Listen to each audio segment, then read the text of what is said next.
Hi, my name is Anjanette Williams. I am the Informatics Navigator for Frontiers Informatics. So today we're going to talk about organizing research with Lab Archive.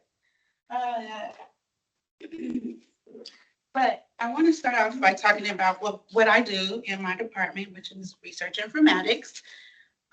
We help researchers to manage, process, study, and disseminate data related to their research. And we create, maintain, and facilitate the use of technology that enables these features. And we are critical to helping researchers use technology to collect and turn information into knowledge. So we provide support such as training and education, hands-on demos like today, one-on-one support, best practice guidelines, notebooks, templates, and more.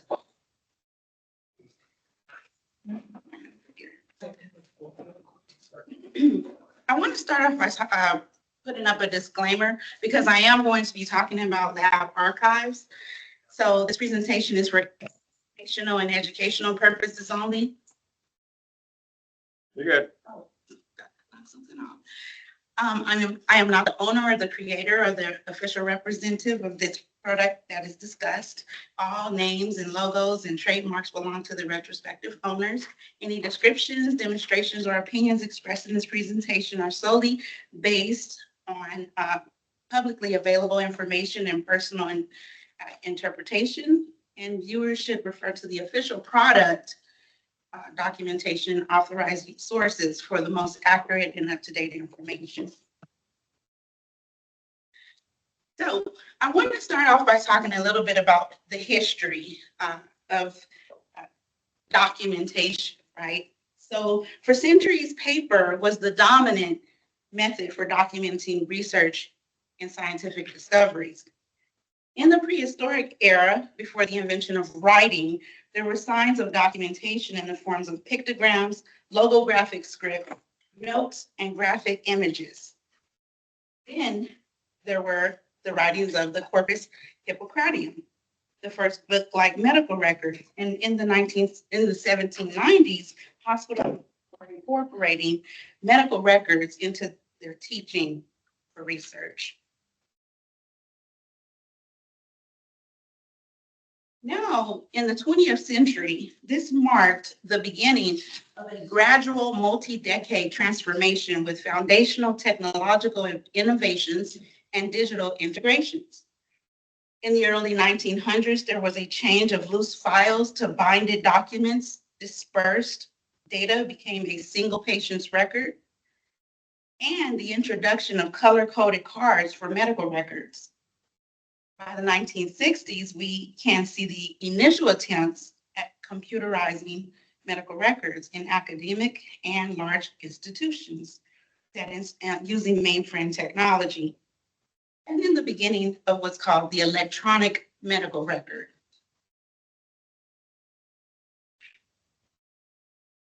Now, how did we get here and where are we going? When we look at the past, and we see how difficult it was for unsystematic paper documentation approach, we have a greater appreciation for the systematic paper documentation approach. In comparison now, there are structured formats and standards to follow, and it's easier for the reader to retrieve data as the notes are structured and have a logical flow.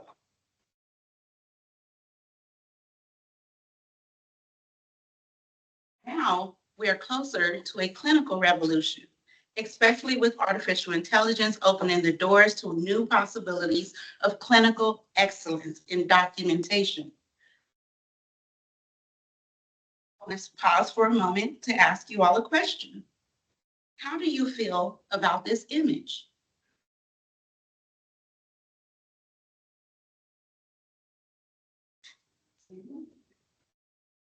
So the reason why I brought this up at this point is when I was creating this presentation, I was looking for images and I was taking a long time to find one image. And then I thought about it.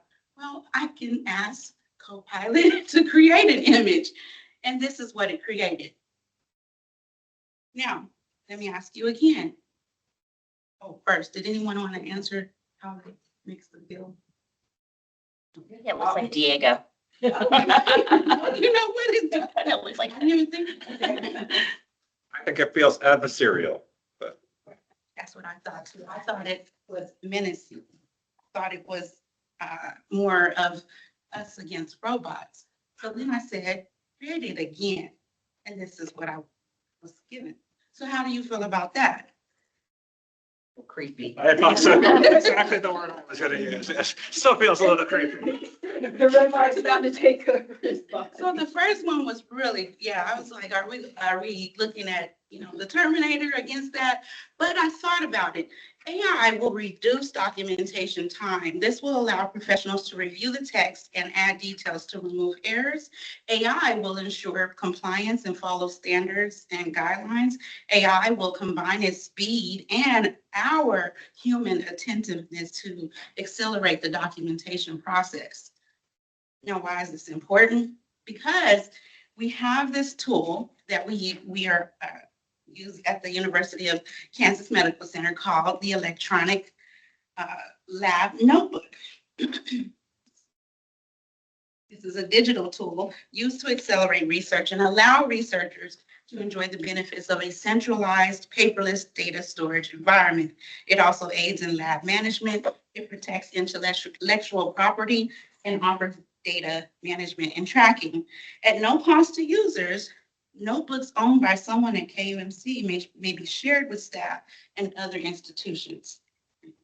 On that, Dr. Thompson? I'm not sure. I had to ask my boss there. While AI is not included in this version of the electronic lab notebook, we can prepare our documentation now with the anticipation of AI assisting us in the future.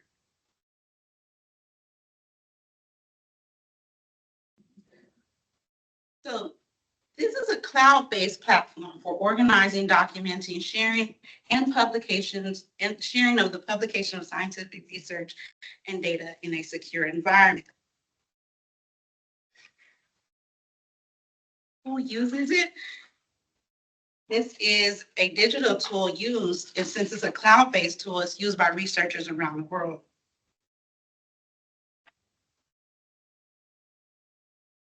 It also supports the creation of a data management plan, whether that is data planning, data collection, data processing, data analytics, data sharing, data storage, data preservation, or data reuse. It will maximize data comprehension, elevate research data management best practices, and centralize research documentation.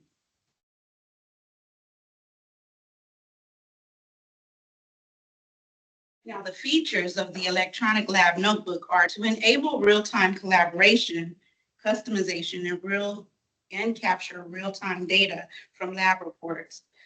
It is built to support the scientific method and the scientific workflow.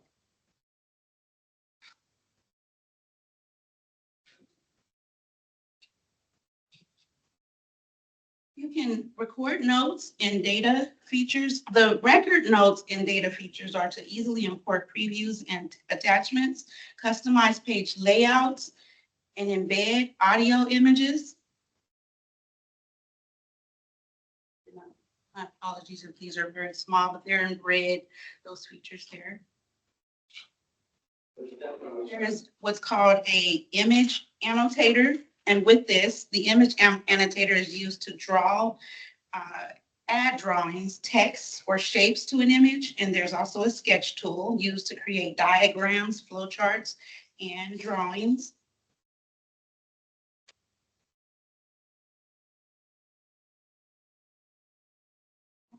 Does anyone know what text is? TEX? So this is a typesetting program for arranging text to be displayed in digital systems. The electronic lab notebook, in the notebook, there's a part there where it's pointing to is text, and then there's math and ML. So what you can do with the electronic lab notebook is you can enter this text, this actual to here, this text This is the square root, or I'm sorry, this is the quadratic. And it will show you a preview of that. So it uses mathematical equations to put in this, or structures to put in this part of the electronic lab notebook. I have a question for you. That's okay. Yes, sir. So is lab archives limited to people who are doing bench science? Bench science? Yeah, I mean, so far we're talking about labs. We only talk about bench labs or, Right, no, it's not. It can be used for a wide range of uses, educational purposes. We'll get into that in just a moment, but it's not just for laboratory. And then you have what's called the Math ML, which is a mathematical markup language. And this language is for describing notations and captures for both its structures.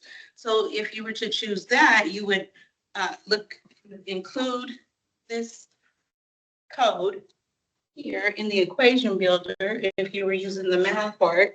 And then what would come out is a preview of the formula that you put in there.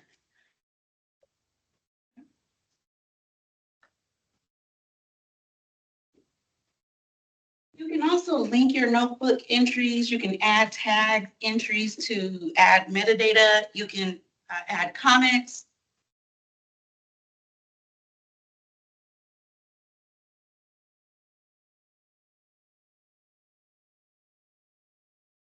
You can search data, notes, and chemical structures.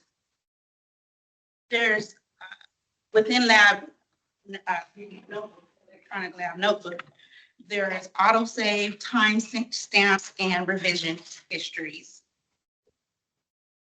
When it comes to widgets, a widget is a way to incorporate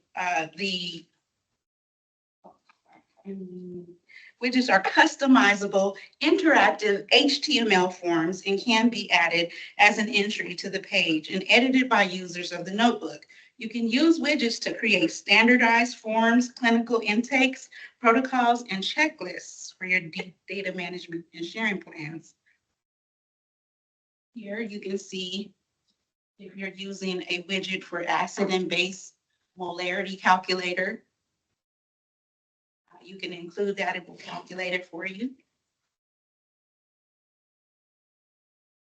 There's the chemical sketcher, the stoichiometry table, the molarity calculator, the yield calculator, and there's also calendars included in there as well.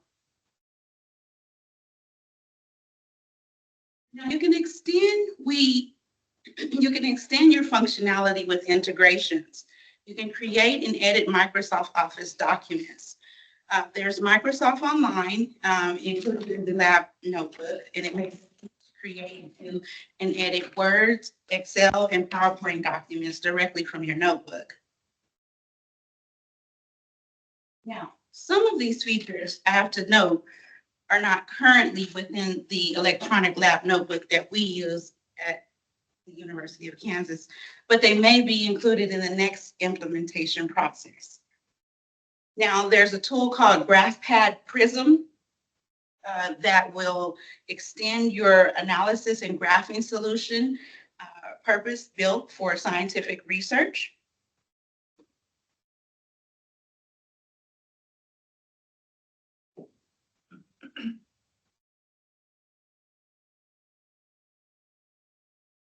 There's another tool called SnapGene, and this is a user-friendly molecular biology software that enables researchers to plan, visualize, and document their procedures seamlessly.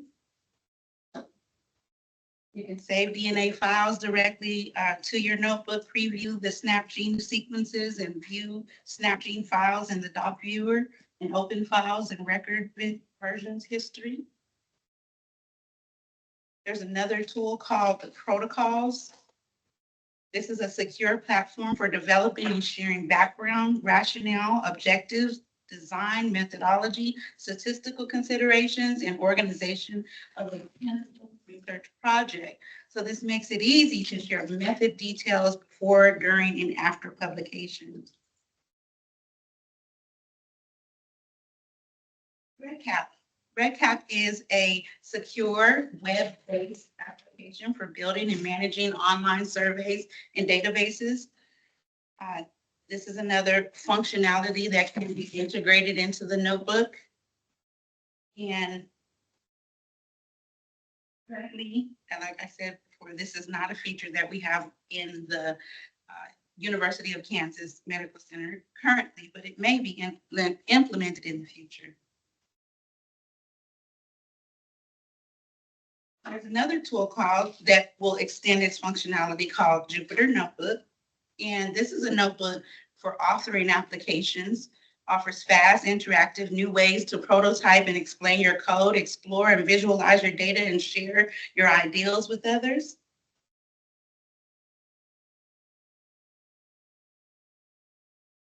And finally, there's PubMed.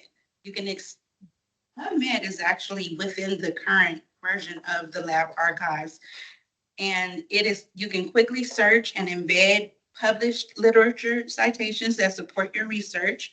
Here you can see I put in Jeffrey Thompson sitting right there. And I have me right there. I see her name there too. Oh, good. Okay. So yes. So I had to be specific and put in Kansas because it was pulling up. It kept going. Right. So data governance is included in the lab notebook. So it will have different levels of access. And if you're the notebook owner, all notebooks are automatically assigned to the individual and that creates the notebook. And then you can have full control and give out the access to either your account administrator, your notebook administrator, your user, or your guest. There's a feature in the electronic lab notebook called witnessing. Witnessing is a feature that adds an extra layer of verification, and it requires a second member with the witnessing privileges to review and confirm the sign page before it is permanently locked. And then page signing allows the authorized member to lock a page once its content is finalized. Sign page is frozen, meaning no further edits or additions can be made, and includes a record of when the page was signed and by whom. The data security and tools are for monitoring and to maintain compliance, security, and encryption, consistent data availability with backups, automatic backups, and it meets the compliance standards and regulatory requirements. There's dashboards within the electronic lab notebook to provide a clear, high-level overview of your notebook structure, and there's reporting tools, and there's also APIs where you can useful for automating tasks, downloading notebooks and your attachments. Can I make a comment there? So it is important to keep in mind with standards like HIPAA or GDPR that there's a technical level to compliance, but it's also about user behavior, and that's not part that we can control. So to be HIPAA compliant, you have to follow the rules of HIPAA in addition to having a system that is HIPAA compliant. It can't do everything for you. Thank you. Yes, and so how the account works is usually the principal investigator or the project lead or the lab manager or the administrator will create a notebook, and they'll invite their team, as you saw in those user roles in the previous slide. So this is just project notebooks, lab-wide notebooks, and departments or organization notebooks are common notebooks structures used to help the team centralize documentation and streamline data access. Within lab archives, there's, as you were asking before, is it just for labs? There's for research, there's for inventory, there's a scheduler, and also for government for security and compliance and government approved solutions. So it's not strictly for labs. When it is for research, you'll see the project notebooks, the lab-wide notebooks, the department or organizational notebooks. And the key features of the inventory part is where it supports multiple types of inventory items, the ability to fully customize inventory items and locations, used for consumables and lab-made items, tracking usage, and receive notifications when quantities are running below the set threshold, and print QR codes and scan with mobile devices. You can order workflows to streamline reorder requests, approvals, orders, and receipts of products with real-time order status. And you can both import with Excel for the inventory feature. For the scheduler feature, this is a calendar, and it's I'll show you more about this in a moment, and it's for scheduling services for management and scheduling of resources from the desk to the lab space, or from microscopes to flow cytometers. And if you have a resource that you need to manage to access to, the scheduler will provide an easy and customizable solution for your team. As we talked about lab archives for the government, this provides security, compliance, and approved editions of lab archives that have passed what's called the FedRAMP, rigorous government and third-party testing in areas such as government grade encryption, vulnerability scanning, and penetration testing and coding and documentation standards. Okay, now for the demo. So if you have a KUMC single sign-on, you can go ahead and follow along with me during this demo, because you're able to, right now, to log in. You can either visit this login here, or you can scan the code with your phone, however you want to do it. But this will allow you to kind of go along with me as this is a workshop, as I go along with this demo. Give you a moment to you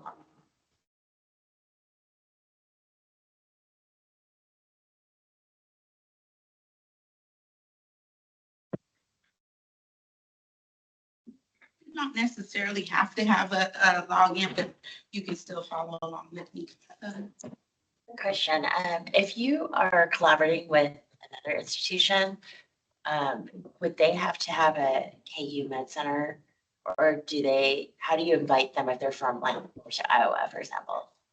Yeah, I believe you can do that within the electronic lab notebook.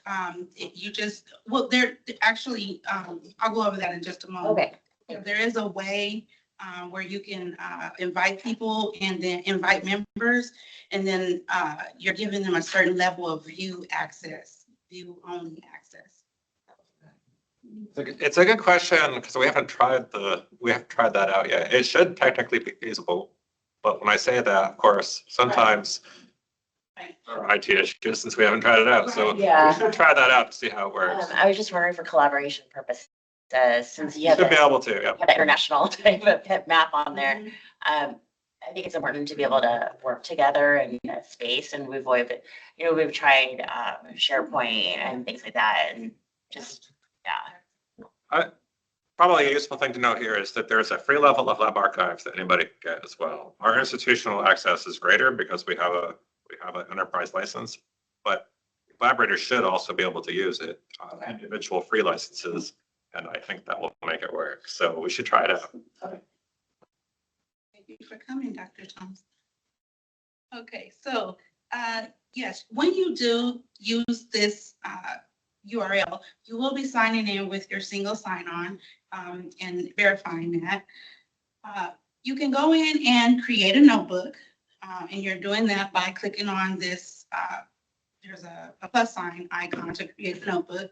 You will name that notebook, and you will choose the folder layout.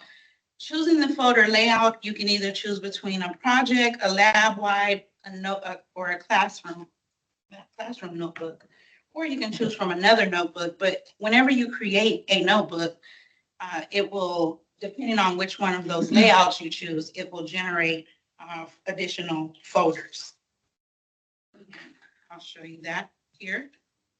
So here's a demo of me creating a notebook within Lab Archives. It will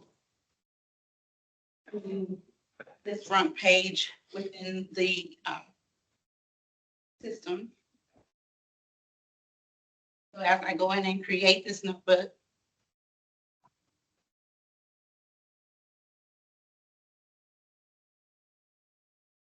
here how I am naming it.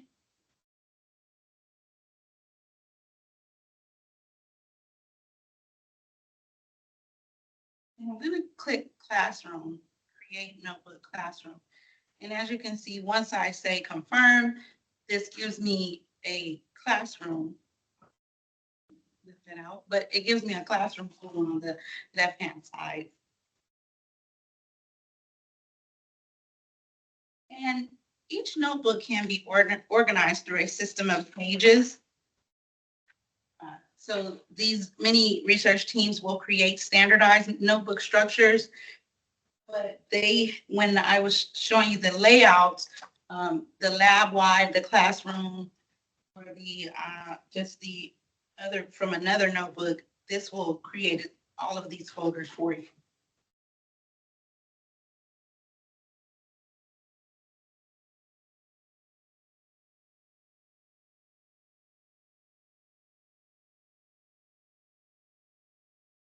Oh, I'm clicking on project this time.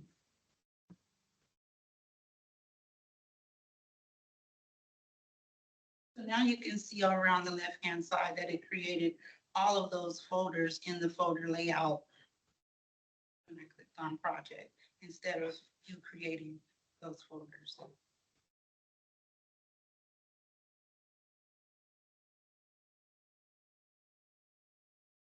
If I select lab-wide,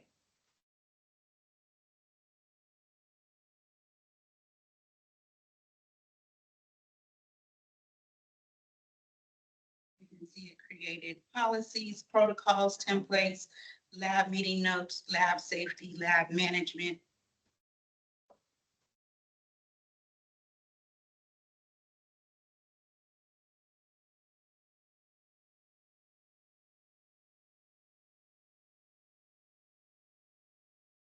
If I click classroom,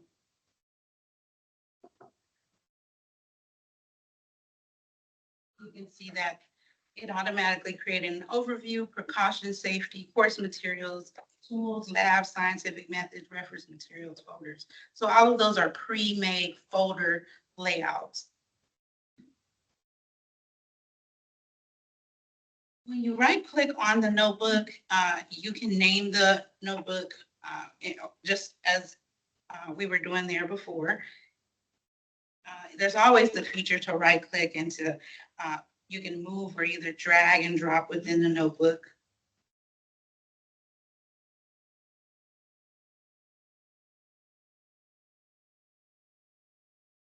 You can rename it.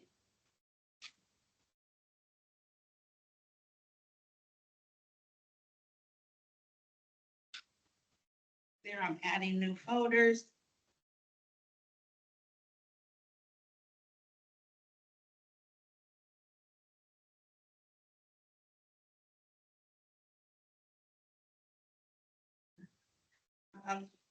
When you right click on the folder, you have the ability to either duplicate that folder, copy it from another notebook, rename it, or delete it.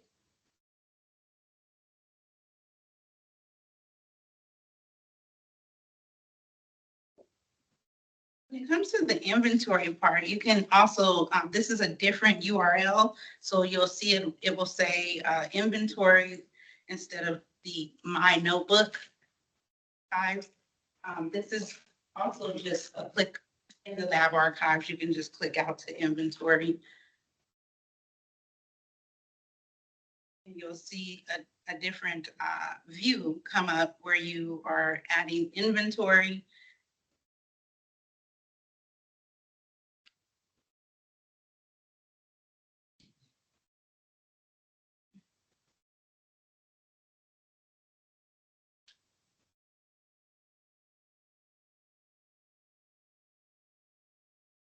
So when you add inventory, this gives you a list of names, quantities, descriptions, vendors, catalogs, and more. So you're able to either do that manually, or you can import those inventory items with a CVS template.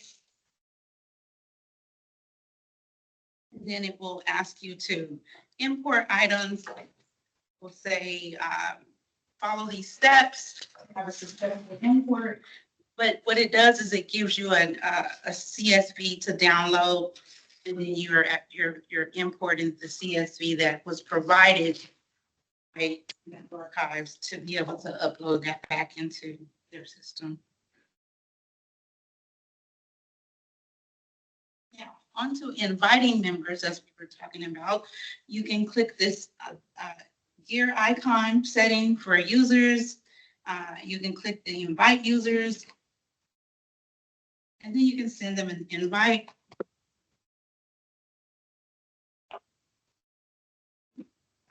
You will want to assign roles.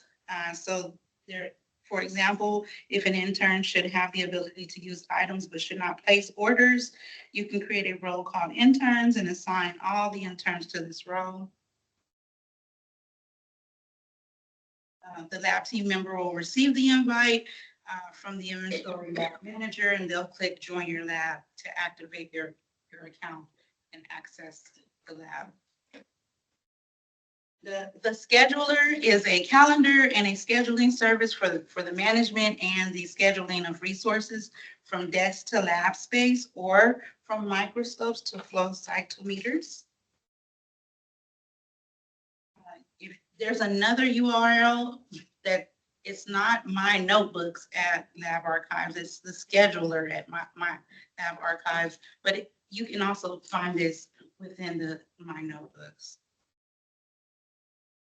When you are on the scheduler, for example, the scheduler will allow you to make reservations, resources for pieces of equipment, schedules for time that you can select a book or make a reservation. And then application management is where you are adding schedules and you're setting schedules with this green button here where it says add schedules. Here you can set the name of your schedule and how many days the schedule operates for and what day of the week you want the schedule to start from. And once the schedule is created, you can edit any information by clicking on the pencil icon that you'll see. Here you'll see the image of the name, what day it starts on, the number of days it's visible.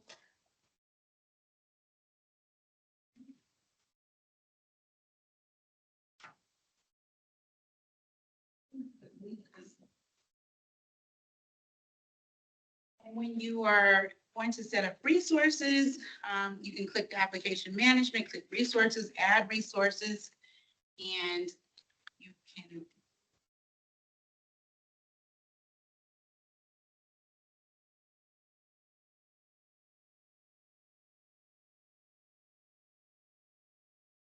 all right. So when it comes to help and support for Lab Archives, the Lab Archives help and support team would be the one you want to reach out to, because they are the ones that can answer questions within their system.